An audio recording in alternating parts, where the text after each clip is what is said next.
श्रींचा शैक्षणिक दृष्टिकोन. प्राध्यापक शोभा कडू.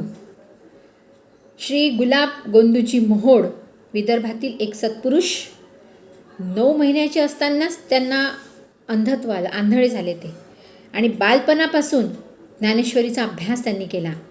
स्वतःला ते ज्ञानेश्वर कन्या म्हणायचे, कृष्णपत्नी म्हणून घ्यायचे. आणि हे सगळं करत असताना मंगळसूत्र वगैरे हे असं स्त्री चिन्ह सगळे ते वापरून म्हणजे मधुराद्वैत श्रीकृष्ण आणि मी एकच आहो असा एक दर्शनाचा ते पुरस्कार त्यांनी केलेला आहे. संस्कृत, हिंदी, मराठी आणि वऱ्हाडी बोलीतून जवळपास 135च्या वर त्यांची ग्रंथरचना आहे. बघा, लहान म्हणजे 9 महिन्याचे असतानाच ते आंधळे झाले, 9 महिन्याचे असताना. तर योग, वशिष्ठ तत्व, साधुबोध, मणिमंजुषा, स्त्रीगीते, चरित्रे, आख्याने, संगीत व आयुर्वेद अशी विपुल ग्रंथरचना गुलाबराव महाराजांची आहे. हा जो पाठ आहे हा प्राचक्षु जीवन आणि कार्य या संपादित केलेल्या पुस्तकामधून घेतलेला आहे. आणि श्रींचा शैक्षणिक दृष्टिकोन कसा होता या अनुषंगाने प्राध्यापक शोभा कडू यांनी आपले विचार मांडलेले आहेत. त्यांनी गुलाबराव महाराजांच्या साहित्याचा अभ्यास केला आणि त्यांचे शिक्षणाविषयीचे विचार कसे होते हे त्यांनी या पाठामधून मांडलेलं आहे. प्राध्यापक शोभा कडू यांनी श्रींचा शैक्षणिक दृष्टिकोन. मधुराद्वैत संप्रदायाचे आधुनिक युगाचे आचार्य संतश्रेष्ठ श्री गुलाबराव महाराज म्हणजे विज्ञान आणि मानसशास्त्रातील चमत्कार.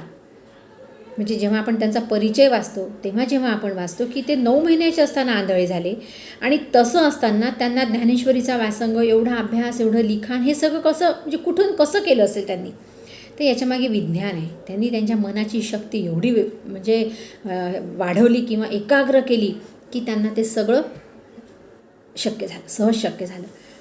सहज नाही, शक्य झालं प्रयत्नांनी. म्हणून विज्ञान आणि मानसशास्त्रातील चमत्कार म्हणजे श्री गुलाबराव महाराज. श्री शंकराचार्यांचे तत्त्वज्ञान आणि संतांच्या परमप्रेम रूप भक्तीचा सुमधुर संगम महाराजांच्या रूपाने महाराष्ट्राला प्राप्त झालेला आहे. त्यांचे चरित्र, त्यांचे तत्त्वज्ञान आणि भक्ती या त्रिपथगामी अवगाहन करणाऱ्यांना त्याचा नक्की प्रत्यय येईल.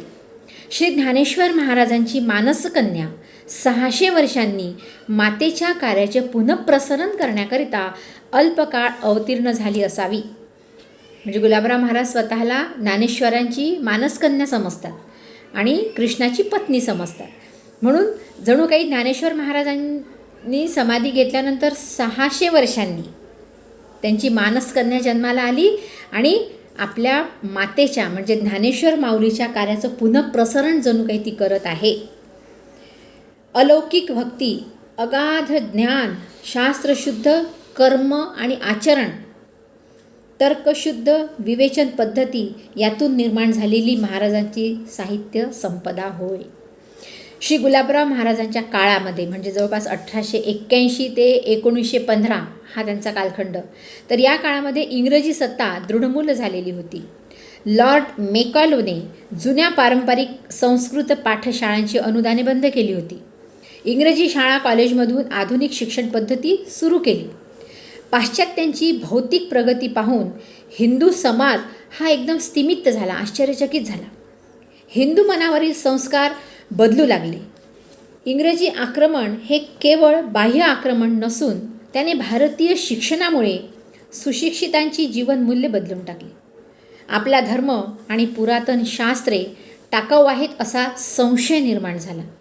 जुने सर्व टाकाऊ व नवीन सर्व ग्राह्य असा गैरसमज त्या काळामध्ये झपाट्याने पसरू लागला होता. श्री गुलाबराव महाराजांच्या सभोवताली सुशिक्षित समाज होता. पाश्चात्य विद्येने दिपून गेलेला त्यांचा श्रोतृवर्ग होता. पंडिती परंपरेतील विद्वान वर्गही होता. या सर्वांच्या मनामध्ये परमेश्वर, अध्यात्म व इतर भारतीय शास्त्रासंबंधी इंग्रजी विद्येच्या शिक्षणामुळे एक प्रकारची अनास्था निर्माण झाली होती. आपली प्राचीन परंपरा या भौतिक आणि वैज्ञानिक आक्रमणामुळे कितपत टिकाव धरावू शकेल या संबंधीची मूलभूत शंका जनमानसामध्ये, त्यांच्या मनामध्ये नुकतीच उदयाला यायला लागली होती. आर्य संस्कृतीच्या मूल्यांवर भडीमार झाला होता. हा गोंधळ थांबविण्याचं कार्य हा जो गोंधळ झाला होता, हे कार्य आत्मानुभवी सत्पुरुषांशिवाय कोणीही करणे शक्य नव्हते.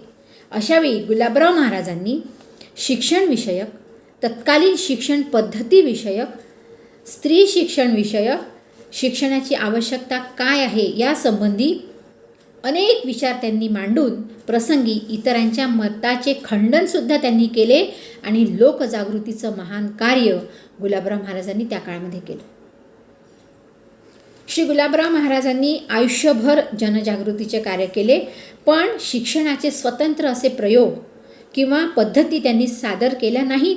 मात्र प्रसंगोपात पत्रांमधून, त्यांच्या भजनांमधून, त्यांच्या संभाषणामधून व त्यांच्या ग्रंथातून त्यांनी शिक्षणविषयक विचार जाणीवपूर्वक मांडले. म्हणजे त्यांनी आयुष्यभर जनजागृतीचं कार्य केलं. शिक्षणाचे स्वतंत्र प्रयोग किंवा ते कसं हे नाही त्यांनी सादर केलं, पण ते कसं असलं पाहिजे हे त्यांनी प्रत्येक वेळी त्यांच्या भाषणातून, त्यांच्या कीर्तनातून किंवा ते जिथे जिथे पत्र पाठवायचे त्या पत्रातून आणि ग्रंथामधून सुद्धा त्यांनी लिहून ठेवलेलं आहे.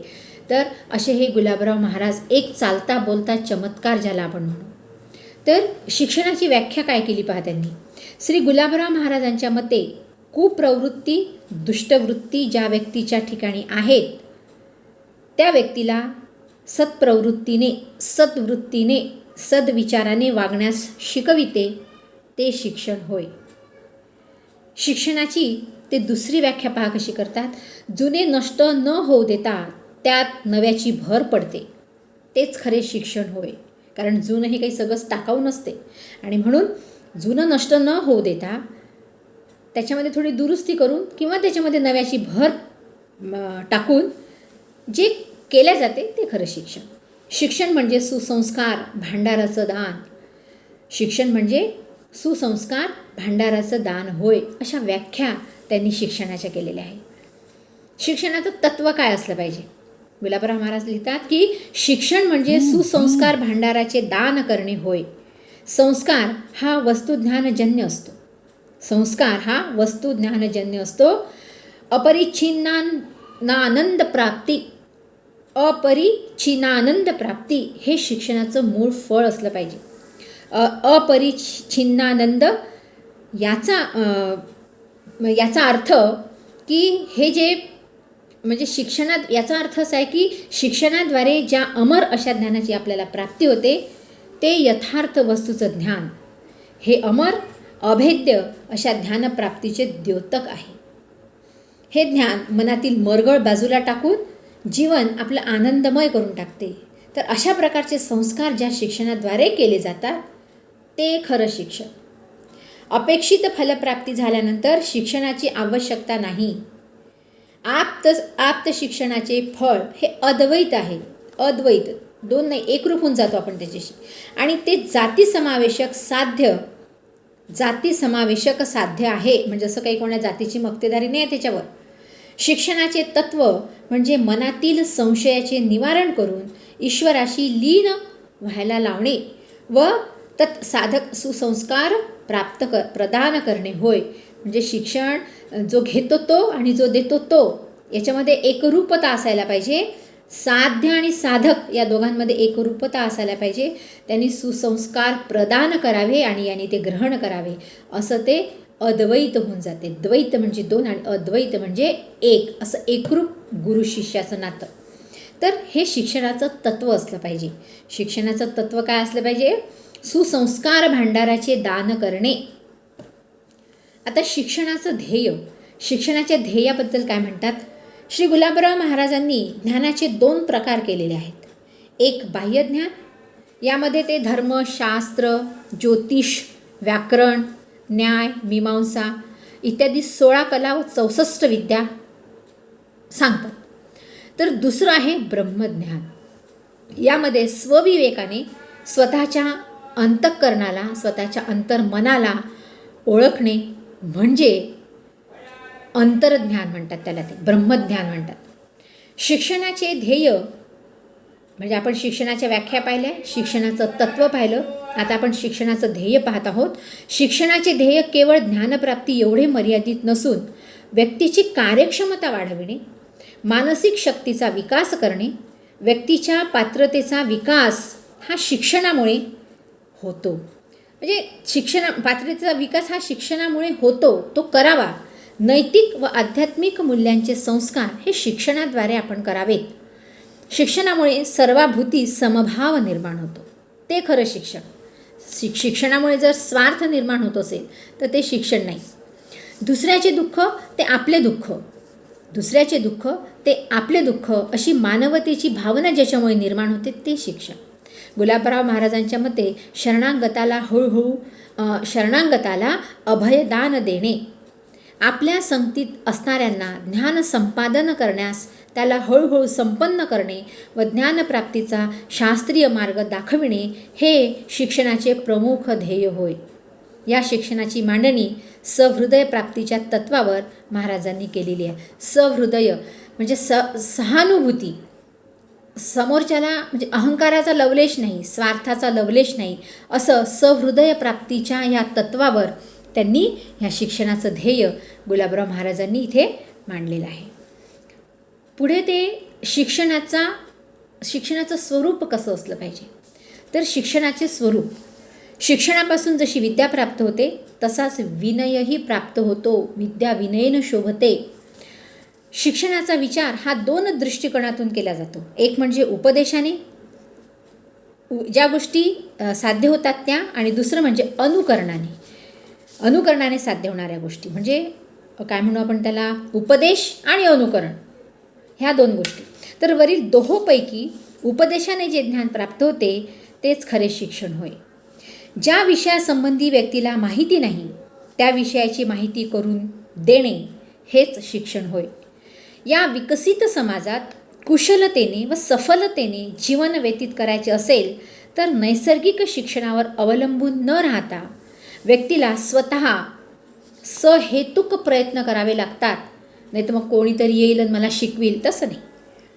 प्रत्येक क्षणी, प्रत्येक गोष्टीतून, प्रत्येक घटनेतून, प्रत्येक प्रसंगातून मनुष्य काही ना काही शिकतच असतो आणि शेवटपर्यंत तो शिकत असतो. म्हणून लेखक असं म्हणतात की आपलं जीवन हे व्यतीत करत असताना नैसर्गिक शिक्षणावर अवलंबून न राहता व्यक्तीला स्वतः सहेतुक प्रयत्न करावे लागतात. अनुकरणाने ज्या गोष्टी येतात त्याकरता व्यक्तीला फारसे प्रयत्न करावे लागत नाही, त्यांना त्या गोष्टी शिकाव्या लागत नाहीत. उदाहरणार्थ, मुलांनी पाठीवर रेघा ओढणे, खोड्या करणे इत्यादी गोष्टी मूल हे अनुकरणातून शिकते. त्याला शिकवा नाही लागत की अरे बाबा आता खोड्या कर, असं शिकवा नाही लागत. मुलं खोड्या करतातच. हे अनुकरण, हे नैसर्गिक. श्री गुलाबराव महाराजांच्या मते अनुकरणाने येणारे ज्ञान हे शिक्षणाचे फलित नाही. केवळ अनुकरणाने व्यक्तीचा सर्वांगीण विकास होऊ शकत नाही. फक्त अनुकरण, मग ते कोणाचं कसं यालाही महत्त्व आहे ना. म्हणून फक्त अनुकरण करणे म्हणजे व्यक्तिमत्व विकास असं नाही. आपल्या भारतीयांनी शिक्षणापासून तर आहार, पोशाख इत्यादीपर्यंत पाश्चिमात्यांचे अनुकरण केलेले आहे. आपला देश इंग्रज धार्जिना झाला आहे. मॅकॅलोच्या मते पुढील काळात भारतात इंग्रजी मनाचे भारतीय असतील हे विधान आजच्या सत्य परिस्थितीचे द्योतक दिसते. म्हणजे गुलाबराव महाराजांनी तेव्हाच सांगितलं होतं की मॅकॅलोनी म्हटलं होतं की पुढील काळामध्ये भारतात इंग्रजी मनाचे भारतीय दिसतील. म्हणजे आपण इंग्रजांपासून स्वतंत्र झालो का? नाही झालो. मानसिकरित्या अजूनही आपण त्यांचे गुलाम आहोतच. आपले रहनसहन, आपलं राहणं, आपली जीवनशैली पहा तुम्ही. म्हणून हे जे विधान मॅकॅलोनी केलं होतं हे आता आपल्याला आजच्या या परिस्थितीमध्ये खरं झालेलं दिसते आहे. तर अशा प्रकारे गुलाबराव महाराजांनी या ठिकाणी शिक्षणाच्या व्याख्या, शिक्षणाचं तत्त्व, शिक्षणाचं ध्येय आणि शिक्षणाचं स्वरूप या ठिकाणी सांगितलेलं आहे.